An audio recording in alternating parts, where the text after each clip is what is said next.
Bonjour à toutes et à tous, et bienvenue pour un nouveau guide d'après-séance tout chaud, puisque je suis allé voir un film sorti aujourd'hui il y a quelques heures, et c'est Bloodfather avec Mel Gibson, réalisé par Jean-François Richet, qui aurait réalisé entre autres Les Mesrines.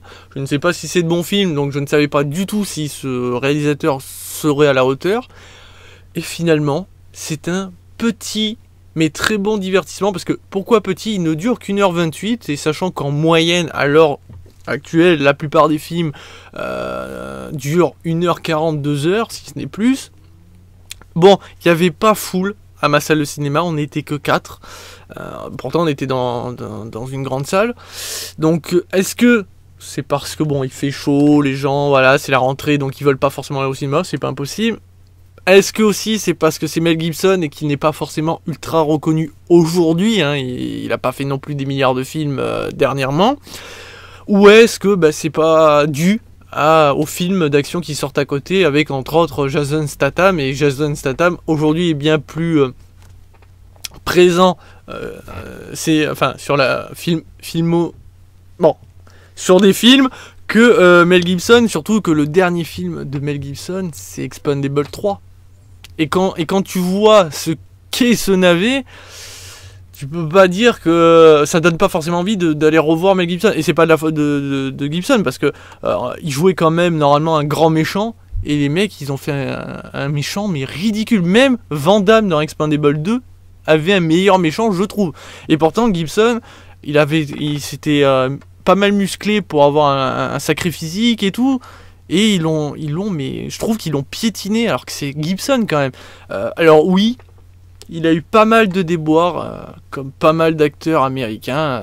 Décidément, c'est une malédiction, mais c'est surtout le pognon. Hein. Plus t'as de pognon, plus tu fais de conneries. Enfin, certains, et à Hollywood, on le voit très souvent avec certains acteurs et actrices. Hein.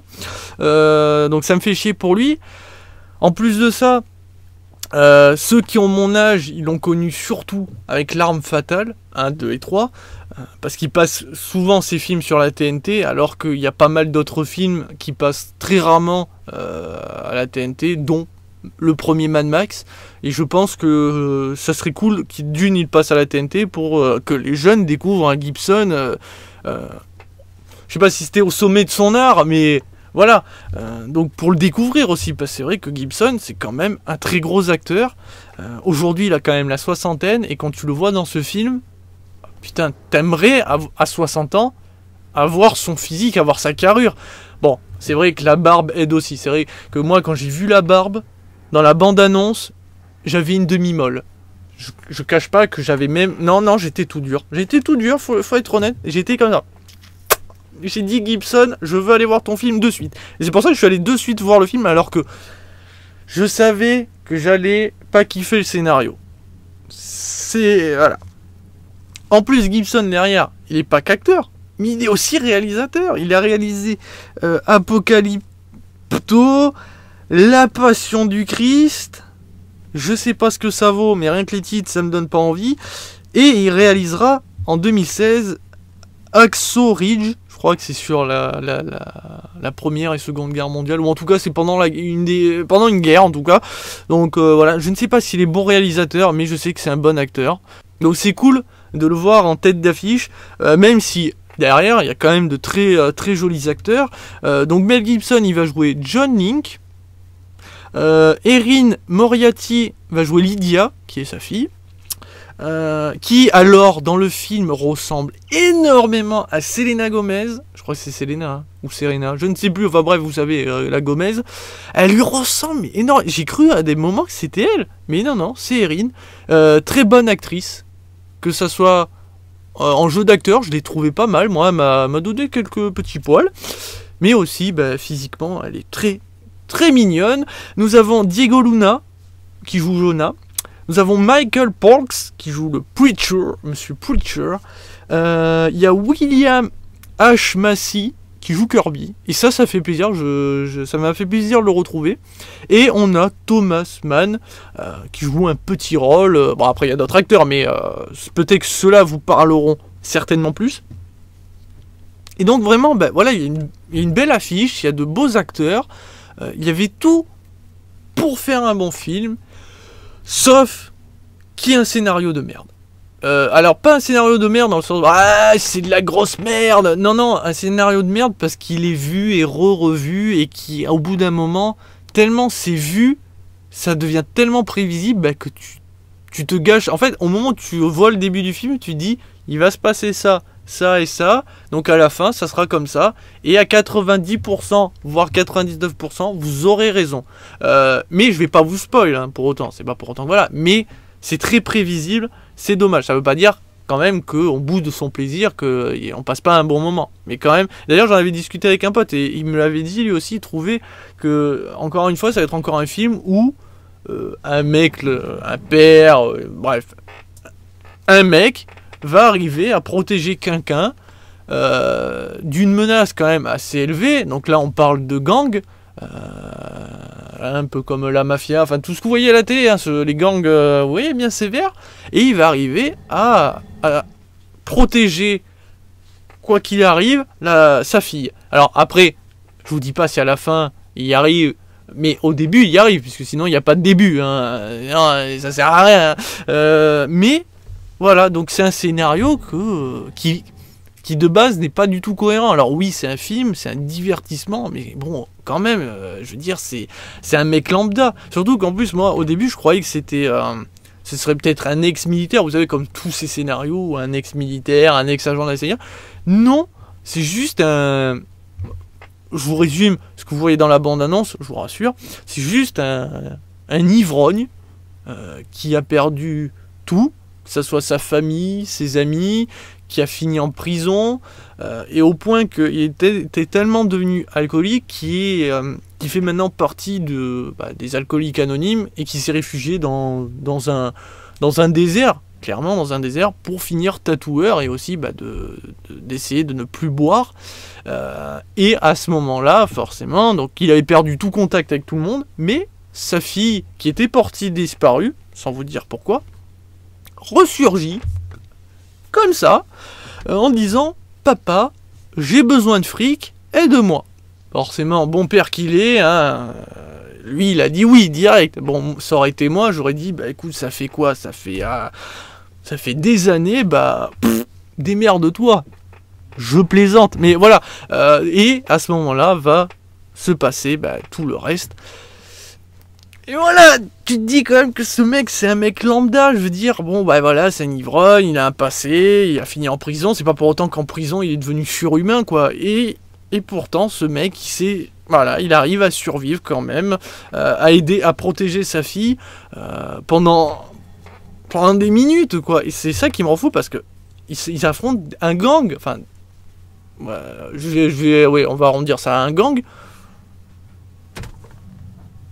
Non, je sais pas. Enfin, je trouve, au bout d'un moment, ça devient chiant. C'est un peu comme ça me fait penser au scénario de Taken. Bon, Taken, c'était un ex-agent, enfin un ex. En tout cas, voilà, un mec qui travaille pour la CIA ou je sais plus. Je crois que c'était la CIA. Enfin, en tout cas, c'était un agent ultra balèze qui va arriver à retrouver sa fille et tout. Bon, on n'est pas au même niveau. Taken. Un fouillage, je trouve meilleur, le premier. Hein. Le premier Taken, je trouve un peu meilleur que ce Bloodfather. Mais voilà, on passe un bon moment. L'action est présente, pas non-stop, est présente. Elle nous arrive à nous tenir en haleine. Erin et Mel sont de très bons acteurs et donc nous donnent vraiment de très bons moments nostalgiques, d'émotions et tout ça. Vraiment, il n'y a pas tant de reproches que ça à faire à ce film. Les musiques sont présentes, elles sont sympas. Les plans de caméra, je les trouve très bien choisis. Sauf un que j'ai pas trop capté. Enfin, pas capté dans le sens, c'est qu'en fait, ils ont choisi de prendre une caméra à l'épaule, je présume, parce que ça bouge en fait. Au moment où ils filment John devant sa caravane, et il le filme, et donc ça bouge. Ils auraient pu foutre ça sur un pied, quoi. Enfin.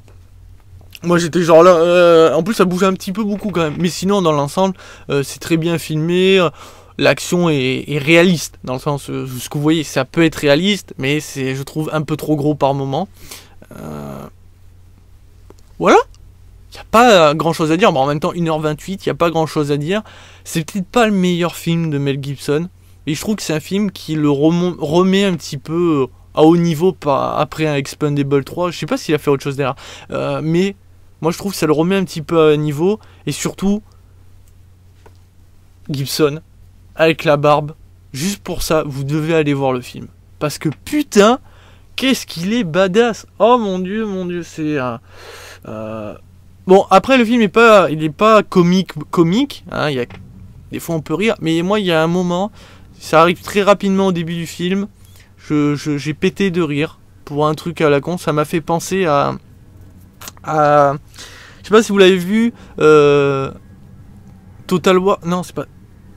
Z Wars, le film avec Brad Pitt et les zombies là, War Z ou bref, et quand t'as le mioche qui se vautre avec le flingue et qui se colle une balle dans le front quand il essaye de descendre la pente de l'avion, ce moment a été magique, hein, j'ai explosé de rire.